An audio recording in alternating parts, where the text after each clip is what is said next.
आजकल तो आपको दुनिया में कुछ भी फ्री नहीं मिलेगा, इवन गोबर भी फ्री नहीं है आजकल। लेकिन व्हाट्सएप आपको फ्री सब कुछ दे रहा है। व्हाट्सएप डाउनलोड करना फ्री, उसे यूज करना फ्री, उसके सारे premium features free, video call free, voice call free, सब कुछ फ्री। कैसे? नमस्कार, मैं हूं बलराम विश्वास। स्वागत है आपका मॉर्निंग विशेष में।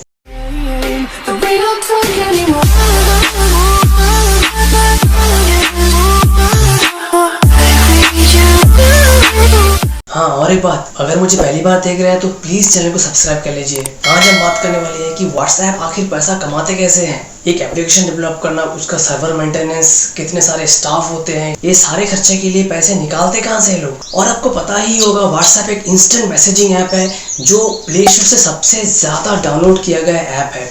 और इस ऐप का फाउंडर है ब्रेन एक्टन और जैन कॉम। ये दो जीनियस बंदे याहू में काम करते थे, पर किसी रीजन की वजह से 2007 में वो याहू की जॉब छोड़ दिए। फिर इन दोनों ने फेसबुक में काम करने के लिए अप्लाई किया, फिर फेसबुक वालों ने इसे रिजेक्ट कर दिया।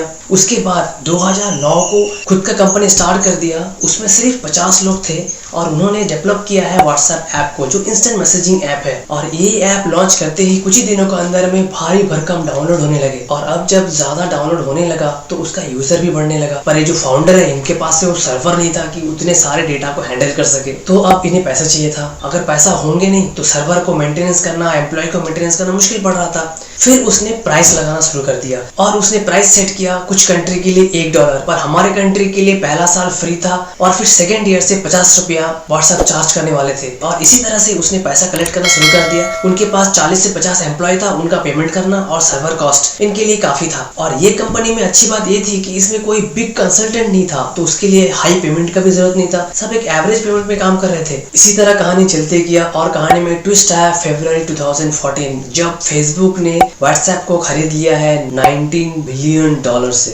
Big numbers. और टेक के दुनिया में ये सबसे बड़ा डील था अब तक का। व्हाट्सएप के फाउंडर ब्रेन एक्टन को ये ऐड से सख्त नफरत था। उसे ऐड बिल्कुल नहीं चाहिए था अपने एप्लीकेशन में। लोग खोलते हैं व्हाट्सएप को एक प्यारे मैसेज देखने के लिए जो अपने दोस्तों से आया है, ना कि वही बकवास सा ऐड। जब फेसबुक ने व्हाट्सएप को ले लिया तब उसका वैल्यू अराउंड 1000 मिलियन था और कुछ दिन बाद उसका वैल्यू अराउंड 1.5 बिलियन तक पहुंच गया। लेकिन इन्होंने खरीद दिया 19 बिलियन से, जो कि बहुत ज्यादा है। बाद में जिसका कॉस्ट था 1.5 बिलियन, उसने उसी ऐप को पहले खरीदा 19 बिलियन से, जो कि बहुत ज्यादा रेट है। ऐसा उसने क्यों किया? व्हाट्सएप के फाउंडर को ये पता था कि ये ऐप अभी फेसबुक का वाट लगाने वाली है, तो हम जितना पैसा मांगे वो इतना देने के लिए तैयार हो जाएंगे। और उसने ऐसा मांगा भी और फेसबुक ने दिया भी। कहानी में एक और ट्विस्ट है। जब ये सौदा हुआ तब ये सौदे के साथ में ये भी पक्का किया गया कि व्हाट्सएप में कभी ऐड ना चलाया जाए। तो इसका मतलब ये था कि फेसबुक व्हाट्सएप से डायरेक्ट रेवेन्यू नहीं कमा सकता। फिर क्यों दिया $19 बिलियन? जब कमाई नहीं होगा फिर काहे के लिए लिया? शोकेस में रख के सजा के देखने के लिए लिया? नहीं, फेसबुक व्हाट्सएप से रेवेन्यू डायरेक्टली नहीं कमाता है, पर इनडायरेक्टली बहुत ज्यादा कमाते हैं। कैसे? समझाते हैं। आजकल के दुनिया में वही किंग है जिसके पास सबसे बड़ा डेटाबेस है, और फेसबुक के पास में डेटाबेस के भंडार है। अभी का जो रिसेंट रिपोर्ट है फरवरी 2020 का, कि व्हाट्सएप एक सेकंड बिगेस्ट प्रॉपर्टी है फेसबुक का, जिसने मैसेंजर और इंस्टाग्राम को दबा के रखा है, जो कि थर्ड और फोर्थ बिगेस्ट प्रॉपर्टी है फेसबुक का। आप ये ग्राफ देख के समझ सकते हैं किस तरह यूजर इसका बढ़ते गया है। आप ये जो यूजर्स देख रहे हैं ये सारे मिलियंस में है। सो इतना बड़ा डेटाबेस है व्हाट्सएप के। अब सवाल आता है, इतना बड़ा डेटाबेस का फेसबुक करेंगे क्या? ऊपर से फेसबुक का ओनर मार्क जुकरबर्ग ने end to end chat encryption कर दिया, जिसका मतलब जो सेंडर है मैसेज का और जो रिसीवर है, ये दोनों के अलावा कोई और देख नहीं सकता। इवन खुद व्हाट्सएप भी नहीं दे सकता। फिर जब वो डाटा देख ही नहीं सकेंगे तो फिर उससे कैसे रेवेन्यू कलेक्ट करेंगे? और ये कुछ लोगों का डाउट है कि जब ये एंड टू एंड एन्क्रिप्शन लग गया है तो व्हाट्सएप से भी कुछ मिलने वाला है नहीं। पर ये लोग कमाते कैसे हैं? हाँ, कमाते हैं। कैसे? फेसबुक लोगों का बिहेवियरल डाटा को एक्सेस करते हैं, जैसे कि पर्सनल इंफॉर्मेशन, लोकेशन, आप कहाँ जा रहे हैं, आप क्या खा रहे हैं, स्टेटस आपका, ये सारे डेटा कलेक्ट कर रहे हैं व्हाट्सएप। और आपको जान के ये हैरानी होगा कि आपको जितना आपके बारे में नहीं पता है उससे कहीं ज्यादा व्हाट्सएप को आपके बारे में पता है। आप शायद भूल गए होंगे कि आपने पिछले 10 तारीख को क्या किया था, तो पिछले महीने में आपने क्या किया था, पर ये सारे रिकॉर्ड किसके पास है?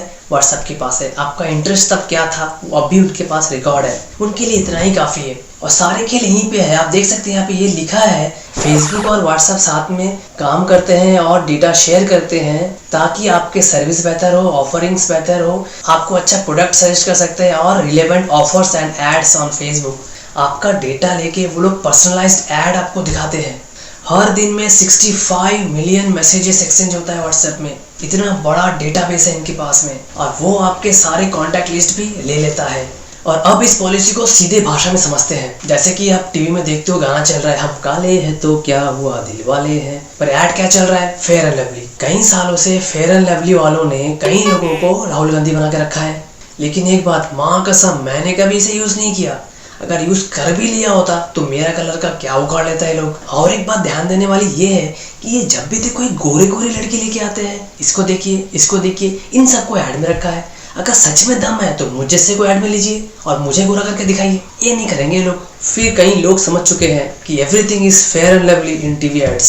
मेरा बोलने का ये मतलब है कि गाना चल रहा है एक, ऐड चल रहा है एक, और उसे देख रहे हैं 1000 लोग, पर 1000 लोगों को तो फेयर लवली चाहिए नहीं। उनमें से कई सारे बूढ़े होंगे और कुछ बच्चे होंगे, उसको भी फर्क नहीं पड़ता। उनमें से कुछ गोरे लोग हैं, उनको भी फर्क नहीं पड़ता। और बचे कुछ जन जो इस तरह है, उनको थोड़ा फर्क पड़ता है। और इस तरह कुछ ही लोग हैं जो राहुल गांधी है वही ट्राई करते हैं। पर ये ऐड सबको दिखाने का फायदा, इतने सारे खर्चा करने का फायदा, यहाँ पे गेम खेल दिया फेसबुक ने। और ये जो खामियां है, इस खामियां को ओवरकम किया है फेसबुक ने अपना डेटाबेस से। आप क्या करते हो, क्या नहीं करते हो, आपको क्या पसंद है, आपको क्या नहीं पसंद है, उसी हिसाब से आपको ऐड दिखाया जाता है। आप एक खुद से ट्राई करके देखिए। आप एक स्मार्टफोन सर्च करिए, एक 10 मिनट बाद आप दूसरे कुछ साइट में दूसरा कुछ इन्फॉर्मेशन सर्च करिए, आप देखिए वही स्मार्टफोन का ऐड आपको अगल बगल मिल जाएगा तुरंत, बहुत ही फास्ट। कैसे होता है? फेसबुक का एपीआई वो ऑटोमेटिकली आपको जान लेता है और आपका रिलेवेंट ऐड ही आपको दिखाता है, ना कि आपको इररिलेवेंट ऐड। जैसे कि आपको लड़का है, आपको दिखा रहा है लिपस्टिक का ऐड, ऐसा नहीं दिखाएगा वो लोग। इसी तरह टारगेट एड्स लोग दिखा के कई हजार करोड़ कमा लेते हैं। उम्मीद है आपको समझ में आ गया होगा व्हाट्सएप कैसे इतना सारे रेवेन्यू कमाते हैं और किस तरह से इतना सारे